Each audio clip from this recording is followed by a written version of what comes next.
जिताते हैं वो आपको जिताएंगे। हम कहते हैं आप मुख्यमंत्री बनो, ये हमारा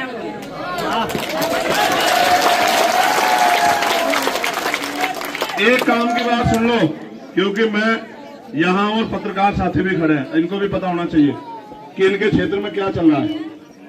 आज हमारे कई सारे प्रोग्राम थे, गौर से सुन लेना एक बार, आपस में बात मत करो। बहुत सारे प्रोग्राम कैंसिल हुए, क्यों? क्योंकि सुरक्षा एजेंसी के लोग सुबह हमारे पास आ गए थे। हमारा ये वेव था कि हम उनसे जाने कि भाई अचानक ये किस चीज की जरूरत क्यों पड़ी। अब हमारा चुनावी कार्यक्रम चल रहा है, ऐसा तो नहीं कि हमारे चुनाव को डिस्टर्ब करने के लिए, हमारे खिलाफ कोई साजिश करने के लिए सब चीजें हुई है। तो वो सुबह आए, उन्होंने हमें सारे कागज दिखाए कि आपकी जान को खतरा है, कभी भी आप पे हमला हो सकता है, हम पे इंटेलिजेंस की रिपोर्ट है, आपको आपकी हत्या की साजिश हो रही है। 6 महीने पहले आप पे गोली चली थी, जिन लोगों ने 6 महीने पहले गोली चलाई थी वो नहीं चाहते आप चुनाव जीत के आगे बढ़ो, इसलिए उन्होंने अपनी तैयारी कर ली है।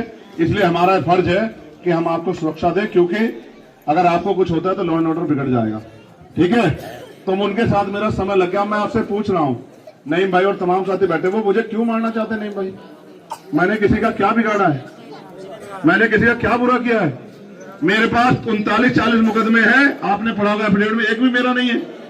सारे गरीबों की लड़ाई लड़ते हैं, सारे उनकी आवाज उठाते हैं, सारे उनको न्याय दिलाते हैं। तो मैंने किसी का क्या बिगाड़ा? क्यों मारना चाहते हैं मुझे?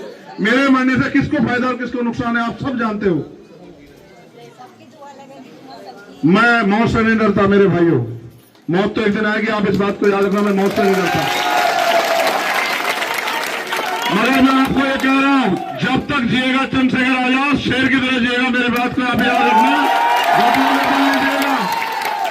मेरी बात याद रखना।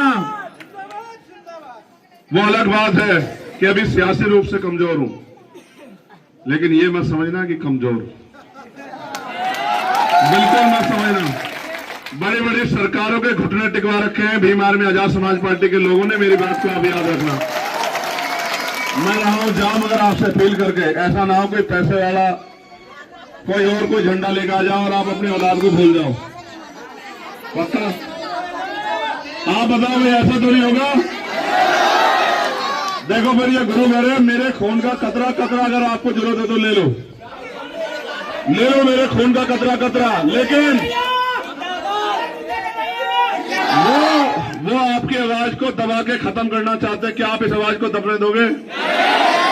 सोच लो, ऐसा होगा आपकी बस्ती में आके कहेंगे जिन मुस्लिम के भरोसे थे, जिन पिछड़ों के भरोसे थे, जिन किसानों के भरोसे थे, वो तो दूसरी पार्टी को वोट दे रहे हैं। सियासी लोग, याद रखना, आके इस बस्ती में कहेंगे